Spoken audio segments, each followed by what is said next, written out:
All right, I got my favorite car back. Had a terrible imbalance. Um, Checked the damper on the front according to Blueprint Engines, which I've been told this is the correct part. So I went and took the starter off, looked to the flywheel on the back side, and noticed there wasn't a 50-ounce weight. So it had to either be at the front or the back. So the transmission is now out. That's what I've been doing. Everything is here. This is the flywheel, and there's no weight. And I said, wait. I called ACT just to make sure that, hey, do you send these? And they said yes. And when I got it, I ordered it through Summit. They're really good about everything. Even though I ordered this thing about 6 months ago, they are standing by it and sending me a new one. It's on its way. And as soon as it gets here, within a day and a half, this will be back on the road. I found a couple other problems as noted in the video on the transmission. So maybe it's a good thing that I did have to pull it out after all. Anyway, we're on our way and I'm good for it. So stay tuned again. All right, I'm getting ready to pull the drive line out of this Factory 5 Cobra. And one thing I always do prior to pulling out a drive shaft that's already been balanced, I like to keep everything the same, is I like to mark the flange to the flange, the yoke to the flange. And I'm just going to put a couple little dimples with the center punch. And that'll ensure that I line the two spots up. And I also like to touch it up with my little paint just so that I can see them ahead of time. And this way, when I bolt it back together, or the next person that does it, if they pay attention, they can follow these guidelines and do the same thing. All right, one thing you're going to need to do when you loosen these bolts is to heat up the flange, because they are like booger tight. So I just take a little propane torch and start adding a little bit of heat. Get a breaker bar, and I've got a 12mm 12 point. Then I heat up the flange, and once it loosens,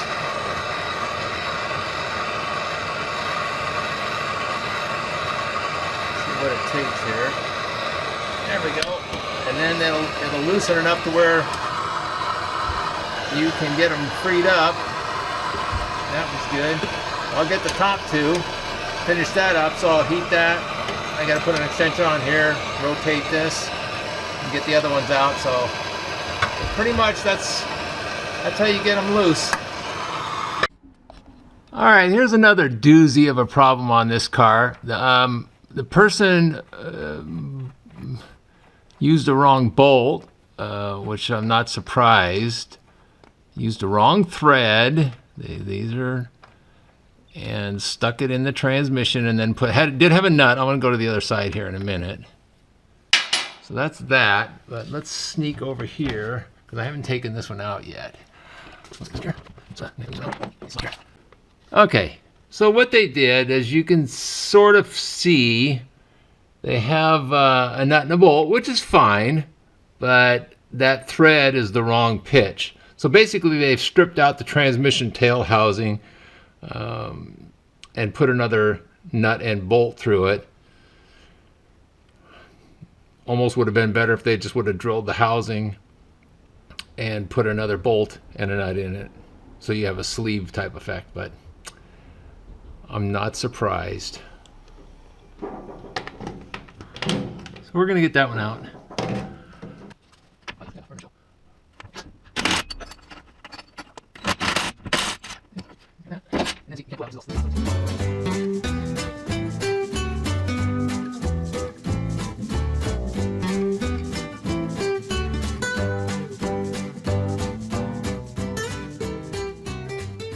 All right, those are out, so we're going to go on to the next step.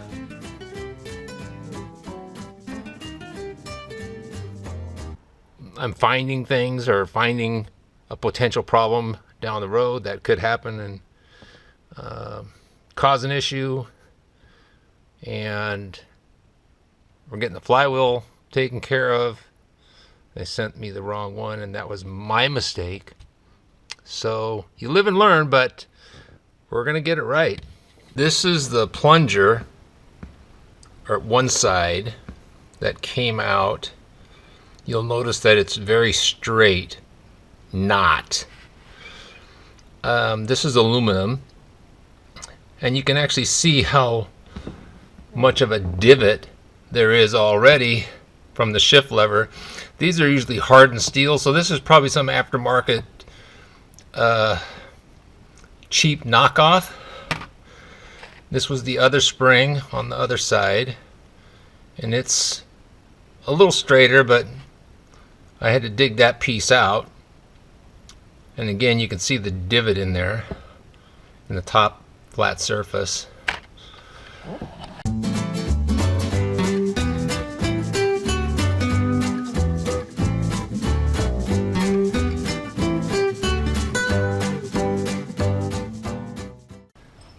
Needless to say, I'm not going to put this one back on. I'm getting a new one, and I'm going to put a quality short shifter on here and install it the correct way.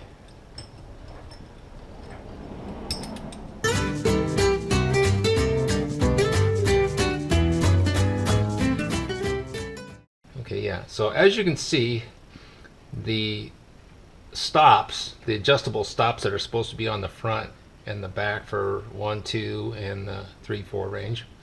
Oh my gosh, they're gone. And I don't have the plate loose yet, so I will do that, and then we'll pull this out. So I'm going to do that from underneath, and then I'll come back up and we'll pull this out.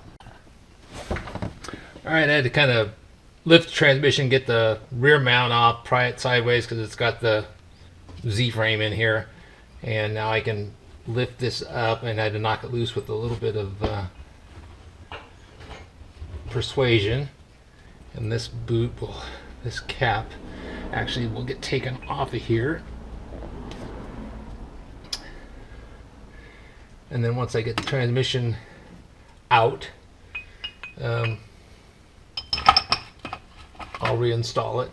So I will now get a cloth and shove down in there, absorbent pad to contain everything, because now I'm going to pull the transmission back, clock it 90 degrees clockwise as we're looking at it this way, pull it back, dip it down, and fingers crossed it should come out.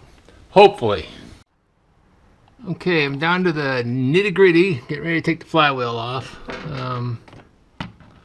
From what I understand, they sent me the wrong one and no weight, so also my mistake for not, I guess, checking. So, but the transmission is blocked and stabbed up here, so it's not going to go anywhere.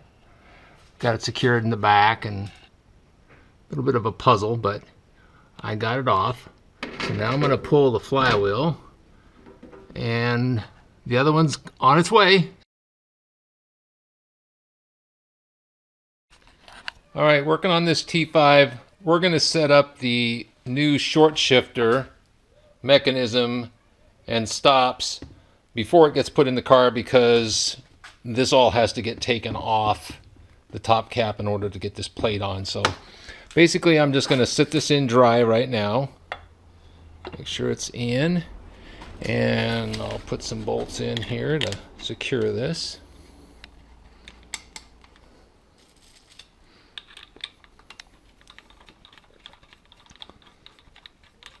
And we're just no gasket right now.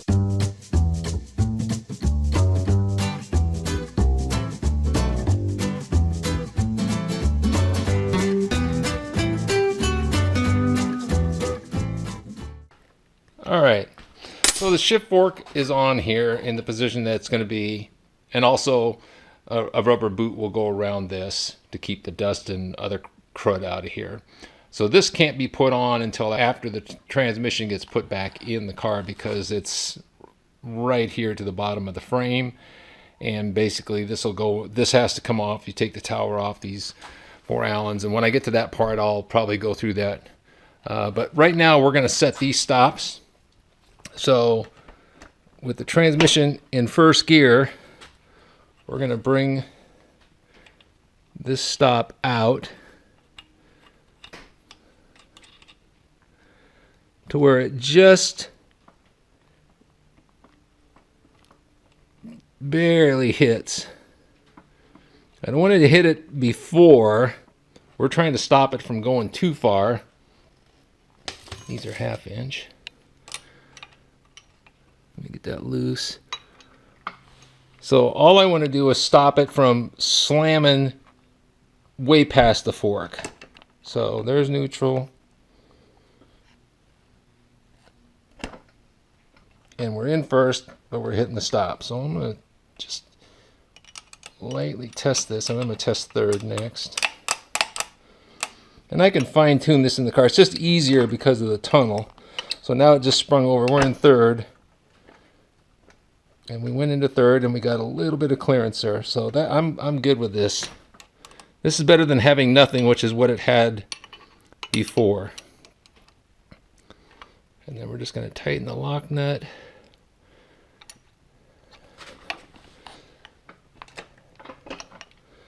Bring that back over to first.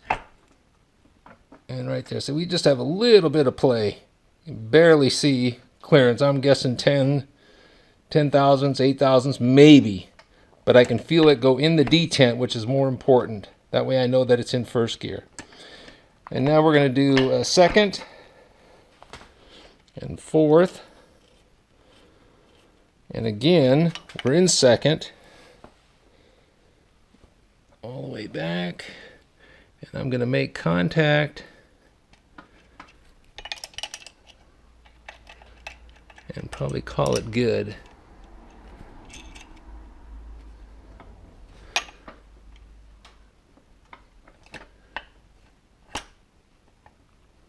And give it a little bit less here. And then we're going to check fourth as well. Okay. And we went into fourth. And again, it's to keep you from slamming the forks too much in the transmission. First, second, third, I'm in, fourth, and I'm good. Okay. All right, I'm going to get ready to reinstall the damper on the front because I've already done my checks, but you can notice that the keyway here is on the bottom right now because I've been rotating the crankshaft. I'm going to put a little bit of oil around the sleeve on the damper that goes through the seal, and then use my press. I don't hammer these on, I press them on. I'll press the damper back on, tighten that back up, and put the belt back on, and then just wait for the rest of the parts to come in and do that. So going over here, as you remember on the damper, I had a yellow mark for top dead center, and I had a silver mark at 14, which is what I set the timing. So I kind of swapped those because that way I had to keep it in line with the 90-degree marks that I had put on if you were to check valves and go through the firing order. Those are at 90 degrees, so if you use the silver mark at 0, then 180 out is another one at 90, and then at 270. Right there. So I'm going to put a little bit of oil on this. And that's just to help lube everything as I'm going on. And then we'll get over to the engine, and I'm going to end up setting my camera down, so that's on the bottom, keyway on the bottom, so I'll get started anyway. And keyway again is on the bottom, so I am going to set it up there over the crankshaft, kind of roll it a little bit, and there it started. So when I get my trusty press ready. A one-handed job here. Okay. All right, so this is my press. Simple, little pipe bushing. This is a roller bearing. I'm going to put that in there, thread that in, and this is actually screw slotted on each end of that pilot, so if it doesn't come out of there, which sometimes they don't, I'll be able to unthread it with a screwdriver, but I won't put it in all the way either. And as usual, I have a little bit of never sees on everything.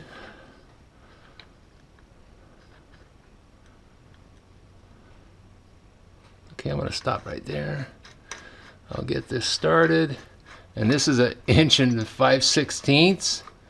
So I have an 1 5/16" open end. And this is 5/8 on this end. I'm going to set my camera down here in a second and get situated. Or use just a great big crescent wrench. And you keep going until you bottom it out. And you'll know when you bottom it out. Alright, I've got everything set up. So we get started here. This is just a tedious process. So basically the puller or the press is installer is doing all of the work. I've seen guys beat on these with a block of wood and a big sledgehammer, but that's putting a lot of jolt to the crankshaft. So use the press, the installer.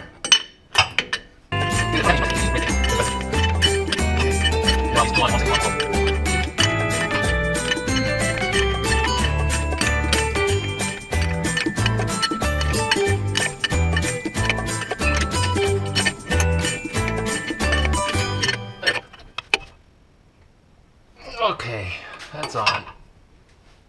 Now we'll just take the nut off.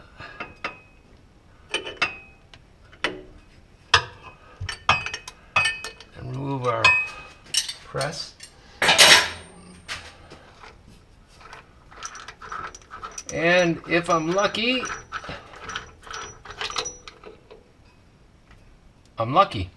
so my inner piece stayed on right here.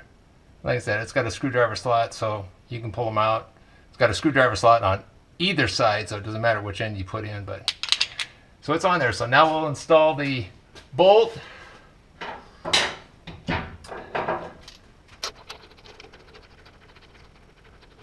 Okay, now that the bolt is started, I usually put a couple of extra bolts in, and I use this with my pry bar to hold the crank while I torque it.